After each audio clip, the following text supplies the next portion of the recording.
Welcome back for another episode of the Vitamin C's podcast, proud part of the CLNS Media Network. I am your host, Tim Sheils, and I am joined by my co-host and partner, Wayne Breezie Brown, coming back at you after a Game 7 victory against Philadelphia, on the heels of a historic record-setting performance by Jason Tatum, 51 points, the most in a Game 7 in NBA history. But before we crack into that, Wayne, how we feeling today, man? Man, you know I'm feeling good, baby. The Celtics went out and did their thing. They closed out the series just like we felt like they were going to do. We thought it was going to be in 5 games. We thought it was going to be in 6 games, and it took 7 games. It took Jason Tatum to go literally LeBron James, and I know people don't like when I use that term. I don't know if Tatum had the red eyes, but if I say he went LeBron James, he went LeBron James. I mean, and he closed that series out. So shout out to the Celtics. They're moving on. Bring on the Heat. The Heat is on, baby. I can't wait. Oh, yeah. And I mean, it's a familiar opponent. So the one thing I will say is it's a little bit of a different situation for both of these teams, right? Like it's overall, like the Celtics added to their roster. Derek White got more comfortable. You added Malcolm Brogdon.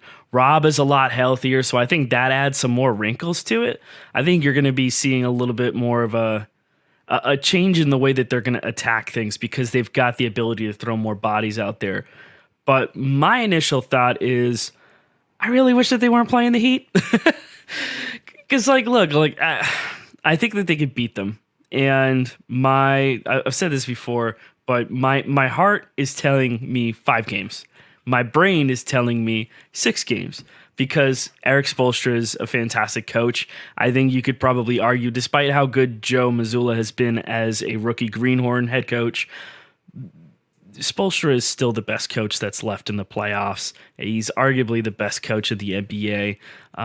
There's not many people you can put in the same airspace in terms of accolades, reputation, the ability to adjust. I mean, the Miami Heat, by all accounts, should probably not be where they're at right now, right? Based on their injuries and everything. And not having Tyler Herro, too. Like, I think looking at this series, like, the fact that they're even able to get to where they are without a key guy like that, and they lost him in what? Game 1 of the playoffs? He got hurt game 1. They went out, they took the freaking Bucks down in 5. They beat the Knicks in a very physical series in 6 games. Like, whether you think the talent's there or not, like, this is a tough Miami team. Yeah, they're a tough team. I mean, they did lose Herro. I don't think he's going to be returning for this series. If he does, it's probably going to be more tailored toward the end if we go 7 games. But they are, I think, believe from what I read, from the reports that I read, he is looking to return if there's going to be, you know what I'm saying, in the finals. So, but the difference between the teams that you mentioned and the Celtics are a healthy team, and they're probably the healthiest team in the playoffs. And like the one thing about the Celtics, they've been battle tested, whereas the Miami Heat haven't been battle tested, you know? And so they beat the Bucks in 5. Giannis had the injury, blah, blah, blah, blah, blah. I mean, you take away a person's best player, typically you should come out on top. With us, even though Joel Embiid was lingering with the knee issues and things like that, he still was their best player, like every night except for the last game, like on the court. Like he was still putting up 30 plus points, 27 points. He was putting up points every single game. So the Heat got past them, and then they did go physically, but it was the Knicks. And I'm not taking away anything from the Knicks. The Knicks don't have the experience. The Knicks don't, like, they're still building. And I think the Knicks are relevant now. So New York is back, baby. New York is back. Matter of fact, New York had 2 teams in the playoffs this year, the Nets and the Knicks. So New York is going to be there if they continue to build their team properly. But now you're coming into a complete team. And I get it, Tim. None of us want to play Jimmy Butler just because we know that Jimmy is going to bring it. There's going to be one night where he can't bring it. I don't know why. I don't know. It happens. One night he's going to look like, okay, he's a regular person. Every other night he's going to look like a machine. And so how do the Celtics figure that out? I feel like their addition with the Kevin Love situation, I mean, they're going to get the stretch game going. They're kind of built like the Celtics. Kind of. Kinda. I think the one thing I probably when I'm looking at Miami is they don't have a lot of true center depth. So like Kevin Love, the best thing that he can do is he can stretch the floor, right? You know, he's a savvy veteran. He knows what it takes to win. You don't have a real center behind Bam Adebayo.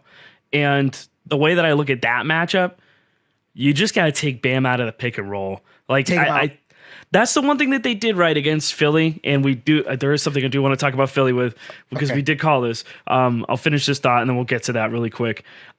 So they took that pick and roll with Harden and Embiid, and they neutralized it towards the end of that series, and that's what ended up being a big swing. I know he's just gonna do that. For anyone listening to audio, it's just the cat in the background. He's doing his thing. He's too cute. Oh man, he's a pain in the butt. So with that pick and roll for the 76ers, you go ahead and neutralize that. All of a sudden, you change the entire offensive attack of Philly. And it really, like, you look at that game 7, Harden and Embiid just combined for, 24 points on sub 50% shooting. They don't look good. And then you got guys, sort of kind of playing the blame game of we all need to be better. No one can do it alone, and including the 2 stars who didn't show up when their team needed them. So looking at this Miami series, Jimmy Butler is the guy that I worry about, but Bam Adebayo is a close second because if you force him instead of like letting him create for other people where he's going to, get going in a pick and roll, get ahead of his team, go to the rim and either score there or the defense collapses, leave somebody open like Max Strus or a Duncan Robinson or a Gabe Vincent open on the wing, you want to force that guy into like mid-range jumpers and 3-point shots. Like you can live with a Bam Adebayo 3. You can live with him taking, a midi, a contested midi. You don't want to give him open shots, but taking away that pick and roll, it's going to change this offense immensely because you don't have another creator out there. When you look at this roster, there's not a lot of guys who can create their own shot, and that's where you really miss a guy like Tyler Herro because that guy can hit threes and he can create his own looks. From a Celtics perspective, I'm just happy he's not there because you don't have to worry about him potentially just going nuclear because he is capable of doing that. Guy was 6th man of the year. Did he win or was he just I think he was a winner. He won last year, I think, if I'm correct. Yeah, I think he won last year. I mean, fantastic player. And that's really a big loss for Miami when you look at this series in particular because this is going to be a test for Miami as much as it is Boston. Like the Knicks were a net 0. Like their offense and their defense just completely across the board. Yeah, and I wanted to confirm that he did win it last year. Tyler Herro was the 6th man of the year, so I just wanted to confirm that. But look, the Celtics, they figured it out, right? Like they figured it out. They figured out, okay, Rob, you're healthy. You got to get back into the lineup. It's double big time. It's double big or go home. It doesn't make sense to go backwards. If I'm, Coach Mazzulla, you figured out something. Rob is bringing you energy night in and night out. And it's the playoffs. I mean, if you get hurt in the playoffs, you get hurt in the playoffs. But at least you got hurt in the playoffs. And I'm not wishing that on our guys. I'm just saying if it happens, it happens. But at this point, this is how you want your team to come out. It allows Derek White to get back into his role off the bench. It allows Malcolm Brogdon to do what he does off the bench. And I feel like the Celtics are just better defensively when they play with the double bigs. Is it me or does Al Horford play like a different monster when he trusts the center? And I know that's not a word, but when he trusts the center that's out there, he clearly trusts Rob. He knows Rob is going to be able to shift and rotate and close out on certain things, and he can play more aggressive. I think the issue with Al in that last series before Rob started to start was the fact that he felt like he had to be in 3 spots at one time. And we're talking grumpy old man Al Horford, right? He's getting into that stage of his career. Al, you're still a young guy. It's funny because you're still younger than me, but at the end of the day, that's how I look at NBA players. They age in their 30s, their bodies, they kind of just give out.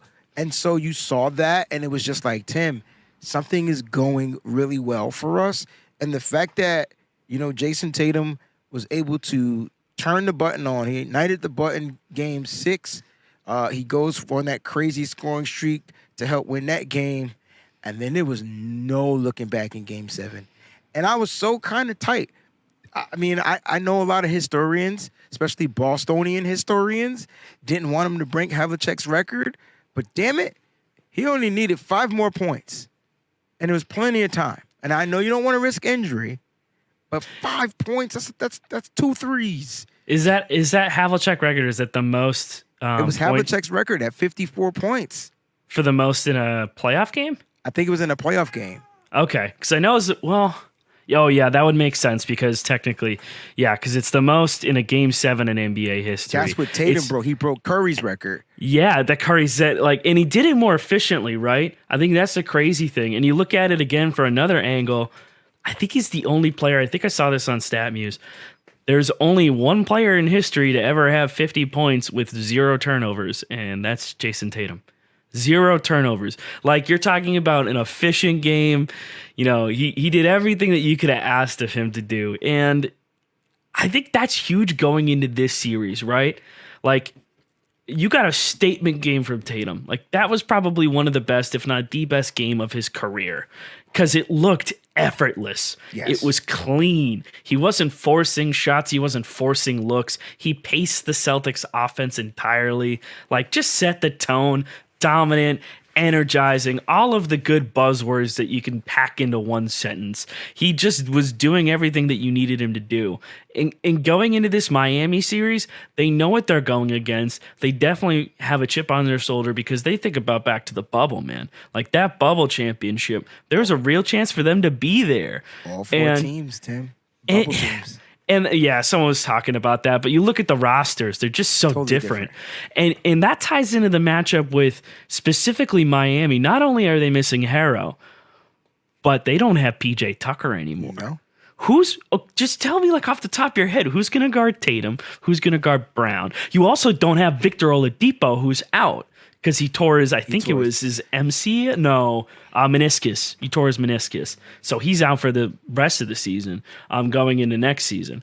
And so he was a guy who actually gave Jason Tatum some issues, big time, last year. So now you don't have that guy to attack. And it's just, I'm interested to see how these teams handle things because this Celtics offense is probably the best we've seen in a while. Jason Tatum's going right now. So, like, I'm just interested to see how they handle it. The issue was with, I don't want to say it like that, Tim, but the reason why it appeared that we struggled mightily against the 76ers was for the longest Tatum couldn't get off. Pause. But you know what I'm trying to say. 3 games of just absolute horrid starts, man. It was just ridiculous. Yeah. And here's the thing. I don't feel like Miami gives him those same troubles. What Tatum was trying to do in the Philly series is he knew his shot wasn't falling, so he's trying to be aggressive and he was trying to take it to the rim. And unfortunately, I mean, just Joel Embiid just being a super quick on his feet glass cleaner was just erasing some of the layups where I was saying to myself, Tatum, just dunk the ball. At least you'll try to draw contact whether you miss or not. Now, it might hurt trying to dunk the ball. I get why you go for layups, savor those hands. But at the end of the day, we knew, I knew, most Celtic fans knew Tatum was going to have one game, right? He's going to have a game. And so it just seems like the way Philly was built, they were built to stop Tatum, and they did it successfully until they couldn't.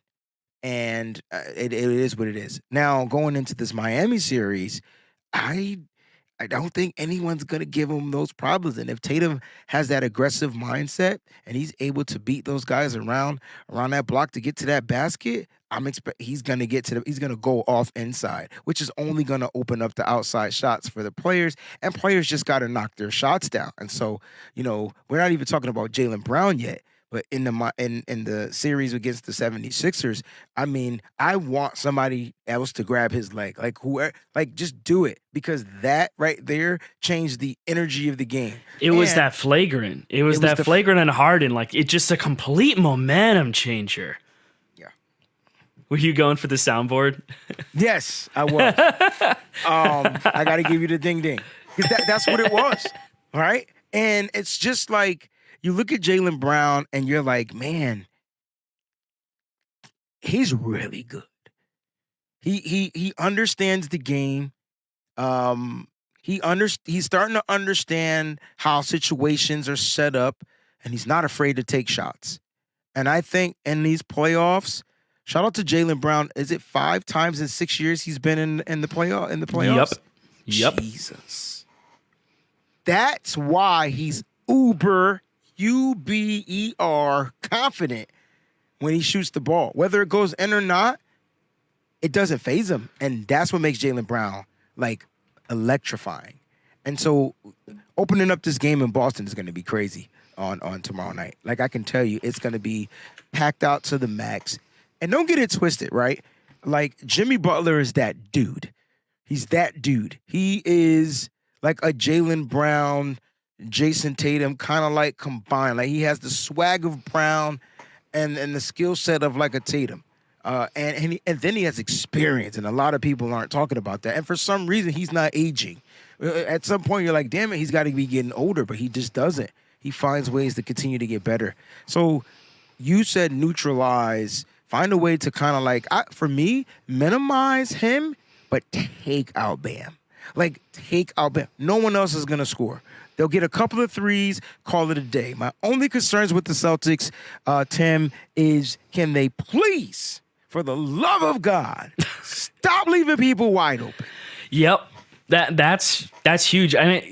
I think that's the thing you need to do. Just take away the threes. I think you force Butler to beat you. I think the way that I look at Jimmy Butler's game is he has like that old man, like back you down in the post, like gonna hit like a fader. And he took some threes, and you saw him take some threes against the Knicks, especially late in the game, in game 6 as they were trying to close it out. I caught the end of that. And that was the same time I was looking at the Warriors-Lakers game. That was a closeout game too. And just the way that he's able to impact the game still, even at his age. And I know he tweaked his ankle at some point in the playoffs, so you have to consider that moving forward. But he's just a fantastic player. And he's capable of drawing contact. I put him and DeMar DeRozan, I've said this before, but I put him in that same vein of just, they're going to be a nuisance for you to deal with because they're just skilled. They're just so skilled. And yeah, I think you force him to beat you. I think you take away the threes, you try and neutralize that Bam pick and roll, force Bam into jumpers, and you make Jimmy Butler beat you at his own game. Because at that point, the last thing I want to see the Celtics do in terms of doing all of those things, the one thing I would add to that is play with pace. Play with pace and really try and stretch the floor and run as much as you can. Whenever you don't have Rob on the floor, I think we're going to see some Grant minutes. You said it before though, and I think this is important. Our guys need to hit open shots. The Celtics role players, like guys like, I need Derek White to have a bounce back series. I need Grant Williams to be a key part of this series. You need to get guys like those two and Brogdon and anybody else who's going to be wide open. Al Horford needs to have a little bit of a bounce back for shooting, but you need those guys to hit their open shots because all you're going to see in this series is going to be, you're going to see a lot of zone. You're going to see some box and one. You're going to see 2 guys getting thrown at Tatum or Brown very quickly. They're going to try and throw them off, like right off the jump. They're going to try and attack them early on in their offense so they start bleeding away the shot clock. That's what I expect to see because that's just kind of how well coached this Miami team is. And that's the only part that really scares me is you want to see how Jaylen and Jason react to this situation. And I agree with you. I think Jaylen Brown, unsung hero in that game 7. Like there were some big shots that he hit, and he's never afraid to take those looks.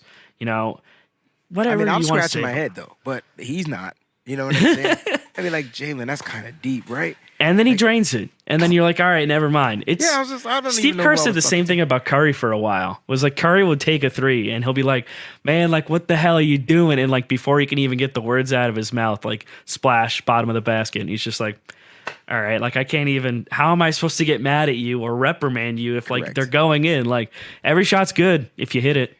That's a good point. Wait. Here it is. So we haven't talked much about Kyle Lowry. I think I said the right name. I'm surprised I didn't say Mike Lowry.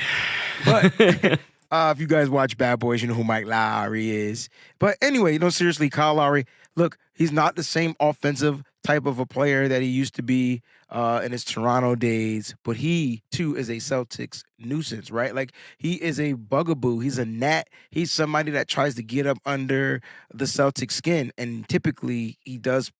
I don't want to say well efficiently as far as scoring, but he does a great job at getting fouls called, right? And so we got to figure out how to negate those things as well. I mean, we got a bunch of by no means am I saying is Miami a weak team. I don't care what Vegas odds are. Like that's bullcrap. Like That none of that ESPN matters. tweet, Yeah, stupid. like No. none of that stuff matters. And when Jimmy Butler put out a tweet or Instagram video saying Boston, I'm coming, like he literally is on his way. Like I think that one was from last year, but I know which one you're talking yeah, about. well, good. I'm glad. I'm hoping he don't make a new one, right? Because he didn't have the same here. But my point is, don't aid and abet these guys, like, because they will come and they will try to punch you in the mouth. And it's not the Celtics. It's the Celtics are really good as an organization. They're doing their thing, but I'm not worried. I'm not worried because what storm haven't we overcome, Tim? All year long, we've been battled with adversity when it comes to injuries. We get to the playoffs. The first series was just like, why are we not closing these suckers out quick? Then we get to the Philly series. Why did that go 7 games? We were clearly the better team, even though they had the best player on the court, arguably, right? MVP. And it took us 7 games. And now here we are playing the most experienced team, well, the experienced coached team and the NBA and Eric Spoelstra. And so it's going to be a boxing match. So what that means is don't expect it to be over game 1, game 2. It's going to go back and forth. Each team is going to win a round or 2. The Celtics just have to figure out how to counter and then go for the knockout. Mike Tyson is Mitch. Like, figure it out after they beat him down and wear and tear him down a little bit. Yeah, and I think starting off strong in games 1 and 2, you need to take those first 2 at home. You can't have another situation where you're starting off a series and you piss away home court because you struggle to close out these 2 games. And I think Boston's capable of doing it. I also think that Miami, this Celtics team in particular, is going to show them some challenges because I think this is the most well-rounded team that's still left in the playoffs. And also compared to some of the teams, granted, these like advanced stats are going to be skewed. But again, like I said, like the Knicks defense was like pretty solid. Their offense was pretty bad. So they ended up being like a net 0. And then the Bucks defense was just horrible. Like they have a negative net rating, but there's a reason why they got bounced in 5 games is like they were not playing good basketball. And so I think the Celtics, in terms of the way that they've had to go against opponents, like Atlanta having a sneaky offense. So that whole series felt like a shootout because again, like you said, the Celtics struggled to close out games that they should have. And the Philly series went far too long because you struggled to close out James Harden. You let shooters get open, and it took you to being on the brink of elimination to get your heads out of your asses. Yeah, like it took that long.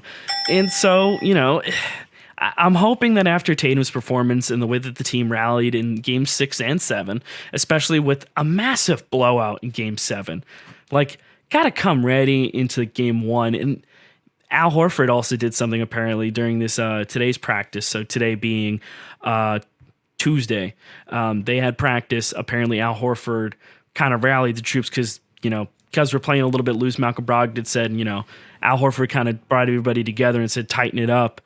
And, he's been that voice of leadership this year. And I think that's big going into this, this particular series is you need leadership to be vocal, whether it's Al, whether it's Jalen, whether it's Marcus, whether it's Tatum, like everybody wanting to say, hey, let's get this right. Let's get this tone right. Let's attack this game seriously. They know that they need to bring their A game against Miami. And so I'm hoping they just don't come out and look, you lose game 2. Okay, fine. Miami's going to punch back, but you got to take game 1 at the very minimum. Set the tone early. Yeah, and what am I trying to say? The Celtics, it's weird. Their home record has been good. It's just in these playoffs, they come out not flat. Flat is the wrong word. They don't come out as serious is the word that I'm kind of, or the phrase that I'm looking for. It's like they kind of playing with these jokers. Don't play with the jokers. Put them to bed.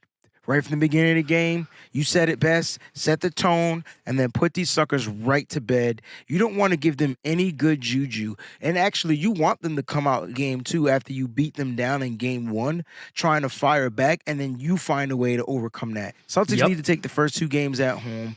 Then you're playing with house money. So now you can either keep it ramped up. You could get more in their head when you head down to Miami for those next 2 games. But the Celtics need to look to figure out a way how to sustain this lead with a 2-0 lead going into Miami. And there's no doubt in my mind that that's what they're going to do. I just got this feeling like they're just I don't know what it was with Philly.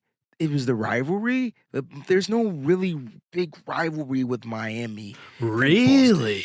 You think there is? I think so. Okay. All right. It's not as historical as the Philly one to me. So the only reason I push back against that is because obviously LeBron went to Miami. You had that infamous performance in Game 6 by LeBron, one of the most. I mean, he had 17 All-Stars on his team at the time. I mean, come on, man. Yeah, I'm not denying that, but what I'm saying is that's historical. That is going back that far. Okay. And then you also look at the recency with this team.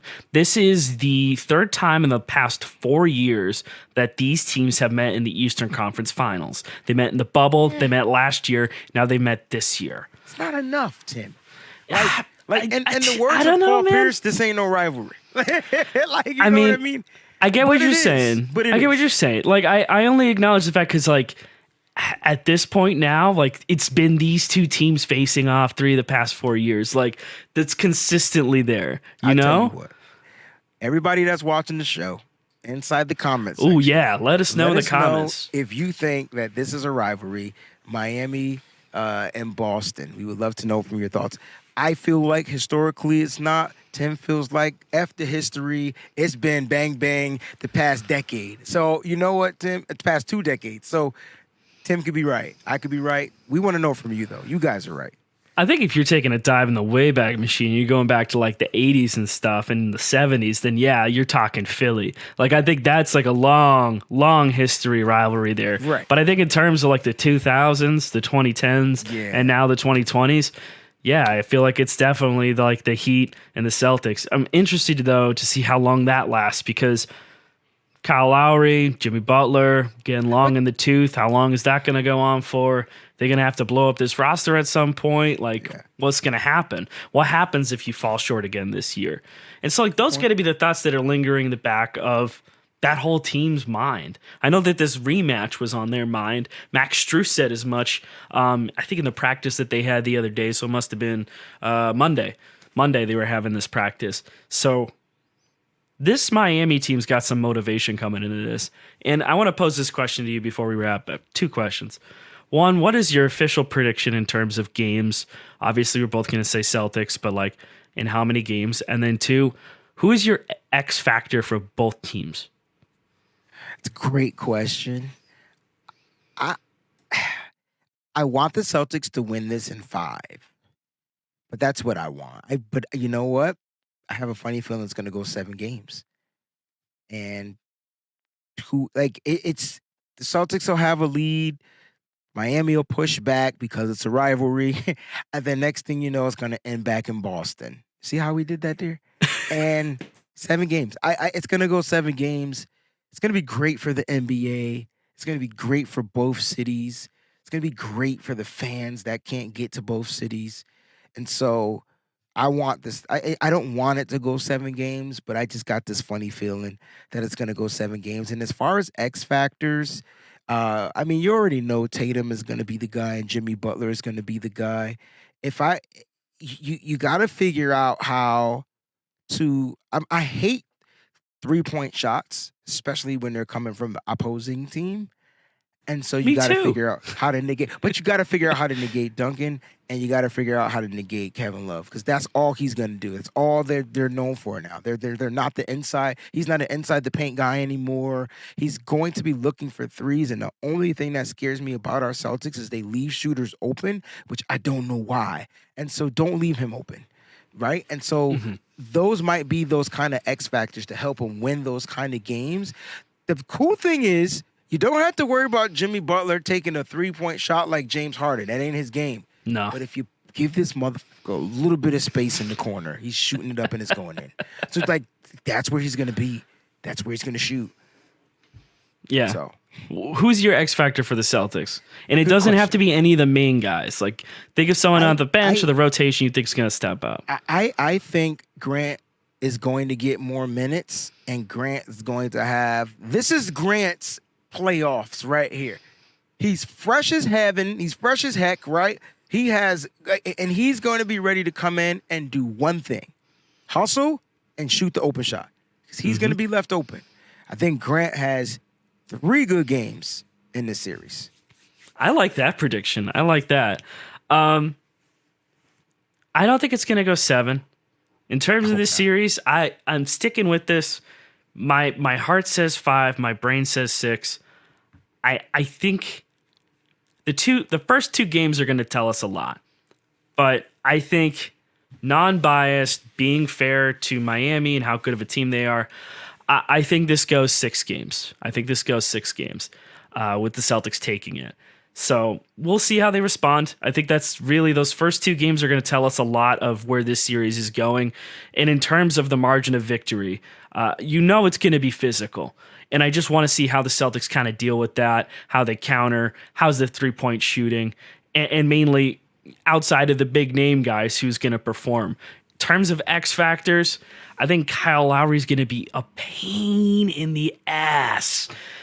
If he is healthy, if he's able to stay on the floor, if that shot's falling, he's going to be such a nuisance. He's going to draw foul calls. He's going to play chippy. He's going to throw his body around. He's going to try and draw charges on pick and pops, pick and rolls.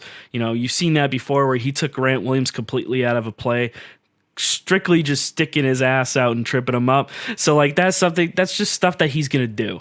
And so they have to be ready for that kind of thing. Outside of that, yeah, I think Kevin Love is also someone I'd worry about. When you talk about leaving open shooters, I think that's something that schematically the Celtics try and do. They say we can live with 3-point shots when PJ Tucker's taking them.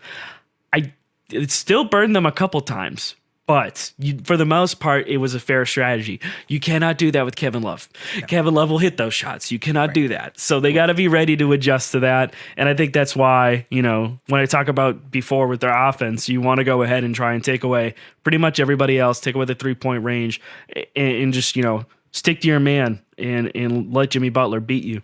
In terms of the Celtics, for an X factor, since you already said Grant, because I think Grant is definitely a candidate for being an X factor in this series, I want to say Derek White. I think Derek White is going to have a bounce back series. And I think when you talk about these guards, right, because I think Miami's guard rotation with Kyle Lowry, that's a guy who plays really good 2-way basketball. And when his shot's on, his shot's on. In a lot of ways, I think Derek White falls in that same vein where he is defensively a menace. And when that 3-point shot, when he hits those open looks and looks confident, he's a completely different player. So I want to see him bounce back. And I think he's going to have 1 game or 2 where he gets really, really hot from 3. And he proves to be a massive difference because of that guard rotation. You're able to throw him out there as the second unit, too. So if Miami's bench unit is not ready to handle the Celtics bench unit, this is going to be a quick series. And that might actually be where it comes down to, is the bench. Like Miami's bench versus Boston's bench. Boston's bench comes out to play yeah. done. Even if it's a 3-man rotation off the bench, again, if they start the double bigs, which I believe that's what they're going to be doing. Yes, sir, it's confirmed. And and then you get Brogdon, you get White, and you get Grant Williams. I think that's all you need. That's really solid. Yeah, unless there's some type of foul trouble situation early for Rob, and then you need to sub in one of those other big candidates, like one of the other guys, kind of like to relieve some of that and not get your Al Horford into foul trouble as well. So that's why they're available, but I think that's your rotation. I think those three guys will be cool.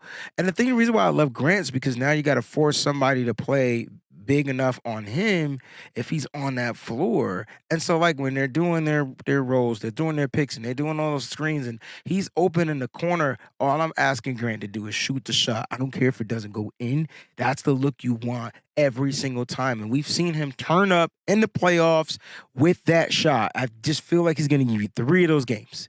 3. Amen to that. And with that, we're going to wrap up this episode of Vitamin C's. Again, proud part of the CLNS Media Network. We will join you again after Game 1, Wednesday. That's a Wednesday tip-off Eastern Standard Time at 8:30 p.m. All the games are going to be 8:30. I'm sorry for everybody who needs to get some sleep.